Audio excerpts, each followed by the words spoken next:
شموگا میں شاہین باغ کی طرز پر عیدگاہ میدان میں چوتھے دن بھی احتجاج کا سلسلہ جاری تھا، جہاں پر احتجاجیوں کی بڑی تعداد رہی۔ وہیں دوسری جانب شہر کے مختلف مساجد میں CAA اور NRC کی مخالفت میں احتجاج کیا گیا۔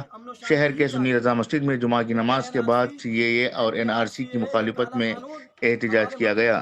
اس موقع پر مسجد کے ذمہ دار نور اللہ جوہر نے بات کرتے ہوئے کہا کہ ہم اس قانون کی شدید مخالفت کرتے ہیں اور ہر دن اس طرح کی مخالفت کے لیے وقت نکالیں گے۔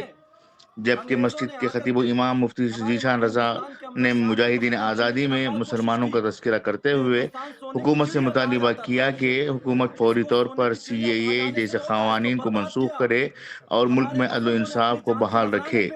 بیورو رپورٹ، انقلاب شموگا۔ رحمت اللہ علیہ، حضرت علامہ عنایت علی کاکور بھی رحمت اللہ علیہ، حضرت علامہ کفایت علی کافی مراد آبادی علیہ الرحمہ، ان جیسے بزرگوں نے، ہزاروں ہمارے علماء نے، مسلمانوں نے ملک ہندوستان کی امن و شانتی کو قائم رکھنے کے لیے اپنی جان کا نذرانہ پیش کیا تھا۔ ہمارے وہ بزرگ تھے، ہمارے آبا و اجداد تھے، ہم ان کے شاگرد ہیں، اسٹوڈنٹس ہیں، ہم ان کی اولاد ہیں۔ ہم بھی ملک ہندوستان میں امن و شانتی قائم کرنے کے لیے اپنی جان کا نذرانہ پیش کرنے تیار ہیں۔ ہم سے ہمارے ملک ہندوستان میں امن و شانتی جو پیدا کر رہا ہے، ہمیں وہ ہرگز برداشت نہیں ہے۔ ایسا انسان جو ہمارے ملک ہندوستان میں امن و شانتی کو ختم کرنے کی ناپاک کوشش کر رہا ہے، ہم تو یہ چاہتے ہیں وہ ہمارے ملک ہندوستان سے بالکل چلا جائے، ختم ہو جائے۔ ہم اس کو برداشت نہیں کر سکتے کہ چاہے کہ ہمارے ملک کا PM بن کے بیٹھ جائے۔ ہم ہرگز ایسے کالے قانون کی موافقت نہیں کرنے والے ہیں۔ موجودہ حکومت کو چاہیے کہ اس کالے قانون کو واپس لے، چونکہ ملک ہندوستان میں اس سے امن و شانتی میں خلل واقع ہو رہا ہے۔ ہندو مسلم سکھ عیسائی آپس میں لڑ پڑیں گے۔ یہ جو PM ہے، ان کا کچھ بگڑنے والا نہیں ہے، یوگی جی کا کچھ بگڑنے والا نہیں ہے، امت شاہ کا کچھ بگڑنے والا نہیں ہے۔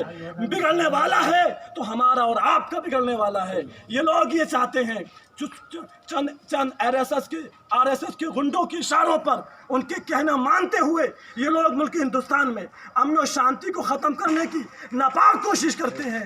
لہٰذا ہم کھلا CAA NRC کا بائیکاٹ کرتے ہیں اور آپ حضرات سے پوری گزارش کرتے ہیں، ہم جو ہے مل جل کر کے اسی طرح بائیکاٹ کرتے رہیں گے جب تک اس کالے قانون کو واپس نہیں لیا جائے گا۔ کیوں؟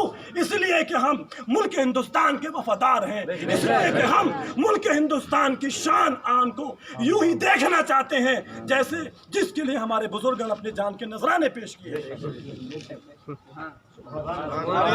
اللہ تعالیٰ کی برکت میں دعا ہے مولا تعالیٰ ہمارے ملک ہندوستان کی حفاظت فرمائے۔ یا رب العالمین پاک پروردگار عالم ہمارے ملک ہندوستان۔ ہر جمعہ کے بعد جب تک NRC CAA NPR نہیں نکالا جائے گا، جب تک احتجاج کریں گے۔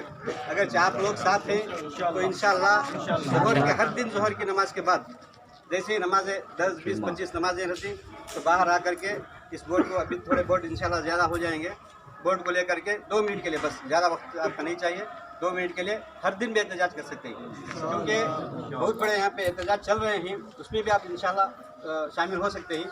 اب اپنی اپنی طاقت کے تحت، چاہے اگرچہ کوئی بوڑھے آدمی ہیں وہ بھی اپنی طاقت کا مظاہرہ کرنا چاہتا ہے تو کم و بیش ایک اسٹیکر لے کے گھر پہ لگا لے، تو یہ بھی انشاءاللہ اس کو بھی اللہ تعالیٰ اپنی بارگاہ میں قبول کرے، کیونکہ یہ جو کالا قانون اچانک ہندوستان کی حکومت نے مسلمانوں کا نشانہ بنا کر کے خصوصیت کے ساتھ، یہ ان کا اصل میں مقصد یہی ہے کہ ان کو ووٹ بینک بنانا ہے، تو ووٹ بینک کے لیے الگ الگ سے اسٹیکر مل رہے ہیں گھر آپ کو لگا جی اسٹیکرس اگرچہ آپ کے پاس مل رہے ہیں بازار میں، تو آپ اپنے گھر لگا لیجیے اسٹیکر انشاءاللہ۔